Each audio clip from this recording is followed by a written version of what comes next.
మీ business ను develop చేసుకోవాలి అనుకుంటున్నారా? మీ పరపతిని పెంచుకోవాలి అనుకుంటున్నారా? అయితే ఓకే టీవీ ద్వారా L band, Aston band ad, scrolling ad, ad with voice overs, logo bug, video ads ద్వారా మీ యాడ్స్ ను పబ్లిష్ చేసుకోండి.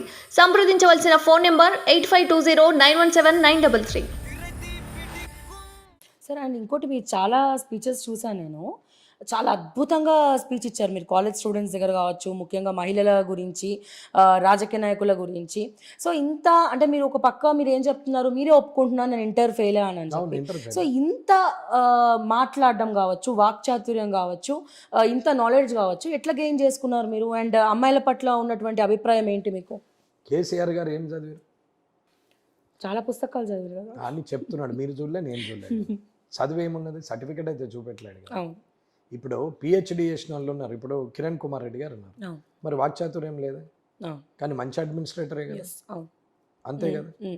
మరి కేసీఆర్ గారు కూడా అంతే కదా. చదువుకు సంస్కారానికి, చదువుకు సభ్యతకి, చదువుకు మానవత్వానికి సంబంధమే లేదు. చదువు అనేది ఈ లోక జ్ఞానం కోసము చదువుకునేది.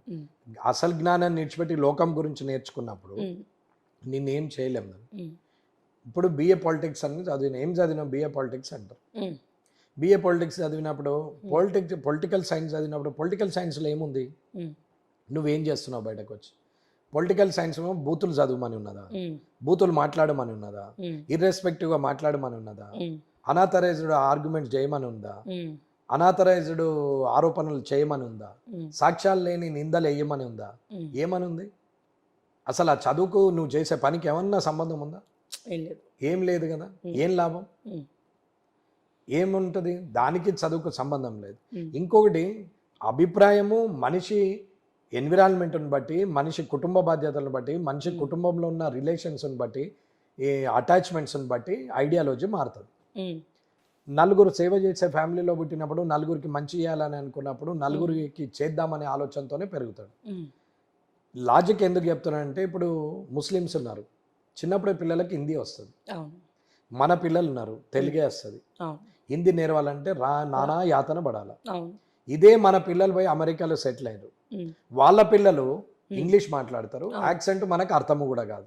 రిలేషన్, బ్లడ్ రిలేషన్ ఏమో మనదే, స్లాంగ్ రిలేషన్ ఏమో అలాది. మరి ఏది ముఖ్యం ఇక్కడ? ఎన్విరాన్మెంటే కదా. నువ్వు పెరుగుతున్న ఎన్విరాన్మెంట్ని బట్టి ఆలోచన ఉంటుంది. అంతే కదా. అమ్మ ఇప్పుడు హైదరాబాద్లో మిడ్డీస్ వేసుకొని, హైదరాబాద్లో మేకప్ వేసుకొని మంచిగా తిరుగుతూ ఉంటే ఎవడు పట్టించుకోండి. పల్లెటూరులో ఒకసారి తిరిగిరండి చూద్దాం. అంటే అదే డ్రెస్ కష్టం. వెనకాల ఎంతమంది పడతారు? అసలు విచిత్రమైన మనిషిని చూసినట్టు చూస్తాం. కానీ అదే పల్లెటూరులో కట్టుకున్న చీరని సిటీలో కట్టుకొని చూడండి, ఎంత గౌరవంగా చూస్తారు. మరి ఏంది తేడా? ఏంది తేడా? ఎన్విరాన్మెంట్, ఆలోచన విధానము ఎన్విరాన్మెంట్ బట్టి ఉంటుంది. ఆ ఆలోచన విధానంలో ఉంటుంది. అమ్మాయిలను చూసే విధానంలో ఆధారపడి ఉంటుంది. తల్లిని, భార్యను వదినను, భార్యను మరదలను, భార్యను తల్లిని ఒకేలాగా చూడడానికి ఎవడేం చెప్తాడు? ఏ రిలేషన్కి ఉండాల్సిన అటాచ్మెంట్ ఆ రిలేషన్లో ఉండాలి, ఏ రిలేషన్తో ఉండాల్సిన అఫెక్షన్ ఆ రిలేషన్లో ఉండాలి. ఎంత లిమిట్లో ఉండాలనో అంత లిమిట్లో ఉన్నప్పుడు ఆప్యాయతకు, అనురాగానికి, ప్రేమకు, సాన్నిధ్యానికి తేడా ఉంటుంది. అన్ని ఒకటే మాటలో వస్తుంది.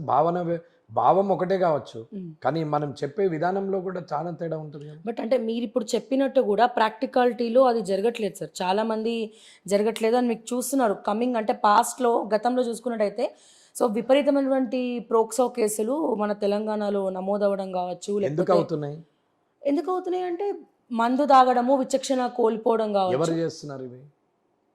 అంతగానో మందు తాగే పరిస్థితి ఎవరు తెస్తారు? గవర్నమెంట్. ఇంత టెక్నాలజీని, అడ్డమైన వీడియోలు చూసే పిల్లలకు ఫోన్లు ఇచ్చిన తల్లిదండ్రులకు తప్పు కాదా? ఇంట్లో కనీసం పిల్ల రూమ్లో సపరేట్ బెడ్రూమ్ అని చెప్పి నీ ప్రైవసీ కోసము, మీ భార్యాభర్తల ప్రైవసీ కోసము 15 ఏళ్ళ పిల్లను సపరేట్ చేసేసి వాళ్ళకు ఒక ఫోన్ ఇచ్చినప్పుడు ఆ 15 ఏళ్ళ పిల్ల ఏం వీడియోలు చూస్తుండొచ్చు? ఇవాళ పెరిగిన టెక్నాలజీ నిన్ను మారుస్తుందా? నీకు కన్వీనియంట్ ఉందా? నువ్వు కాంటాక్ట్లకు పోవడానికి ఉపయోగపడుతుందా? ఫోన్ ఉందమ్మా. ఫోను నా ఉద్దేశంలో ఫోను ఎమర్జెన్సీ. Phone emergency. కానీ చాలా మంది దాన్ని ఏ విధంగా వాడుతున్నారు?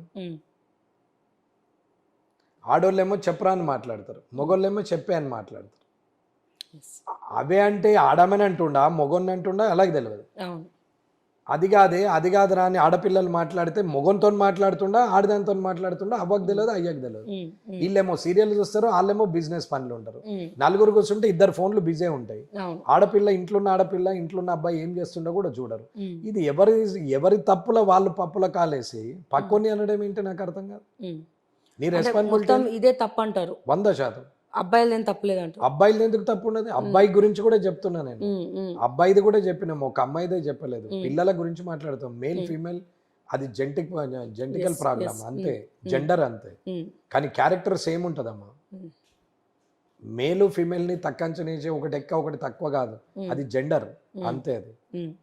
కానీ క్యారెక్టర్ గురించి మాట్లాడుతున్నాం, రెస్పాన్సిబిలిటీస్ గురించి మాట్లాడుతున్నాం.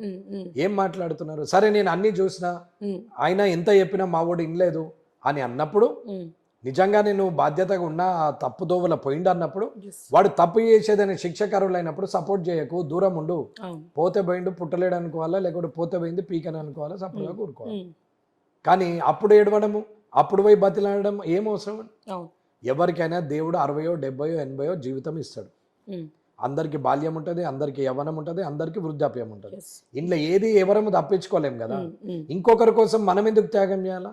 కొడుకైతే తల్లి అయితే ఎవరైతే బాల్యాన్ని త్యాగం చేసి, యవ్వనాన్ని త్యాగం చేసి, వృద్ధాప్యాన్ని కూడా కష్టపడుతున్నా అని చెప్పుకుంటూ వాళ్ళు ఉంటారు చూడు. ఇదంతా వాళ్ళ క్రెడిబిలిటీ కోసం చెప్పుకుంటారు. 60 ఏళ్ళ తర్వాత ఇంకా పిల్లలు మన్మన్ల కోసం నేను పని చేస్తున్నా, నా కొడుకు చాతగానుడు కాబట్టి నేను పని చేస్తున్నా అని చెప్తున్నావు, అంతే కదా. పిల్లలకు అయ్యో పిల్లలు ఎట్లా బతారు, ఈ 60 ఏళ్ళకి కూడా నువ్వు కష్టపడుతున్నావు అని అంటారు. కానీ నా మన్మరాళ్ళు ఎట్లా బతారు అంటే దాని అర్థమైంది, నా కొడుకు అసమర్థుడు, నా కోడలు వేస్ట్ది, నేను కష్టపడతా తప్ప వాళ్ళు బతకరు, వీళ్ళంతా దద్దమ్మలు అని చెప్తున్నావు. కానీ ఎంత మంచిగా చెప్తున్నావు, అయ్యో నా పిల్లల కోసం నేను పని చేయద్దా నా మన్మరని? ఏముంది ఇంట్లో అర్థం చెప్పండి నాకు. అంతా ఇదే, రాజకీయమైనా ఏదైనా చెప్పేది ఒకటి, చేసేది ఒకటి. ఒక మాట మాట్లాడే ముందర అది ఇంకెక్కడ ఎఫెక్ట్ పడుతున్నది అనేది చూసుకొని మాట్లాడాలా. నేను మంచోన్ని చెప్పుకో, పర్వాలేదు. ఎదుటోడు లంగా, సాక్ష్యం చూపెట్టు. సాక్ష్యం లేకుండా అనద్దు. ఒకవేళ సాక్ష్యం లేకుండా ఏదోటి మాట్లాడుతా అంటే కుదరదు. అనవసరమైన ఆరోపణలు చేసినప్పుడు అది ప్రూవ్ కానప్పుడు శిక్ష పడాల, జైలు శిక్ష పడాలి, ఒక 10 ఏళ్ళు పడాలి, అట్టిగా ఉండదు, 2 టర్ములు పోవాలా పొలిటికల్. అప్పుడు కానీ ఈ ఆరోపణలు చేయరు. అప్పుడు ఆధారాలు తీసుకొని మాట్లాడతారు. ఇప్పుడు మనకు ఈ రైట్ ఇన్ఫర్మేషన్ యాక్ట్ పెట్టారు, ఏం లాభం అమ్మా ఆ యాక్ట్తో? ఏమన్నా యూజ్ లేదు అసలు. ఏం అంటే కొంతమంది లీడర్స్కి అయితే యూజ్ ఉంటుంది సార్, మీడియాకు కూడా యూజ్ ఉంటుంది, కానీ సామాన్యులకు పోతే మాత్రం వీళ్ళిద్దరికి మళ్ళీ ఈ 2 వ్యవస్థలే దరిద్రం అంటే మళ్ళీ వీళ్ళకి అవైలబుల్ ఉండేందుకు వేరే దాని గురించి మాట్లాడు, జనం గురించి. మరి ఏం లాభం పాపం? ఏ చట్టం చేసినా వీళ్ళకే ఉపయోగపడేది తప్ప వేరేలోకి ఉపయోగపడేది. నేను అనేది జనానికి ఉపయోగపడే పనులు చేయమని చెప్తున్నాను.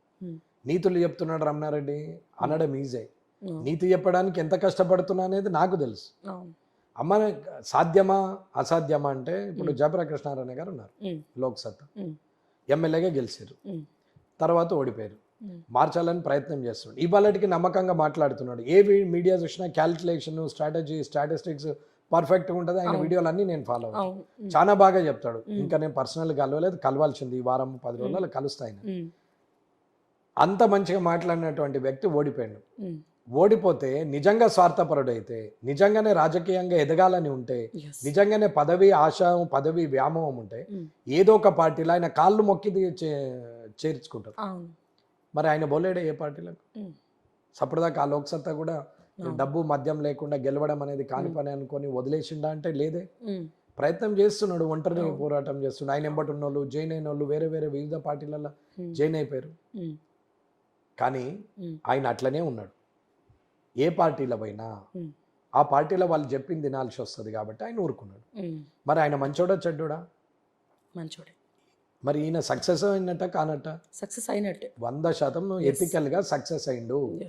నువ్వు ఏ పదవి మీద ఉంటే, ముఖ్యమంత్రులు అయితేమి, ప్రధానమంత్రులు అయితేమి, వ్యక్తిత్వం లేని వ్యక్తులు ఉంటేమి, ఏం లాభం? దానివల్ల వచ్చేది ఏముంది? జనానికి ఎవరో ఒకరు మంచి చెప్పాల్సిందే కదా. రాక్షసుల కాలం నుంచి దేవుళ్ళ కాలం నుంచి కూడా మంచి చెడులు ఉన్నాయి, అప్పుడు కూడా ఉన్నాయి. రాక్షసులల్లా యజ్ఞాలు చేసిన వాళ్ళు ఉన్నారు, రాక్షసులల్లా హోమాలు చేసిన వాళ్ళు ఉన్నారు, రాక్షసులల్లా దేవుళ్ళను ప్రసన్నం చేసుకున్న వాళ్ళు ఉన్నారు. కానీ వాళ్ళ గుణం రాక్షస గుణం అంతే.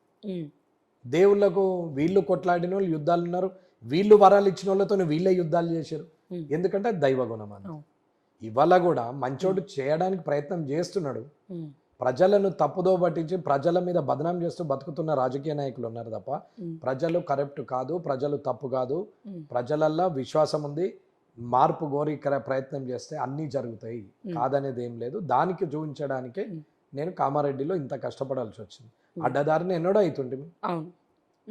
ఇది మనము మన మీద నమ్మకాలు. అమ్మ నేను ఎదుటోని మీద తప్పు అని చెప్పడం, నేను చేసిన తప్పును సరిదిద్దుకోవడానికి పక్కోని మీద రుద్దడం, ఇవన్నీ కామన్గానే ఉంటుండొచ్చు. ఇప్పుడు ఏమైంది, 5 నిమిషాలు ఆగితే ఏమవుతుంది, నేను వచ్చేదాకా ఆగితే ఏమవుతుంది అంటాం. దాని బదులు 10 నిమిషాల ముందే వెళ్తే ఏమవుతుంది?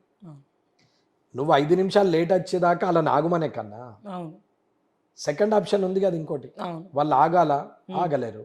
కానీ అలా ఆగాలని అడగడం ఎందుకు? సెకండ్ ఆప్షన్ ఉంది కదా, 10 నిమిషాల ముందు బయలుదేరుడు. మరి 10 నిమిషాల ముందు బయలుదేరితే 5 నిమిషాల ముందే వెళ్తావు కదా అక్కడ. మీ బిజినెస్ ను డెవలప్ చేసుకోవాలి అనుకుంటున్నారా? మీ పరపతిని పెంచుకోవాలి అనుకుంటున్నారా? అయితే ఓకే టీవీ ద్వారా L band, Aston band ad, scrolling ad, ad with voice overs, logo bug, video ads ద్వారా మీ యాడ్స్ ను పబ్లిష్ చేసుకోండి. సంప్రదించవలసిన ఫోన్ నెంబర్ 8520917933.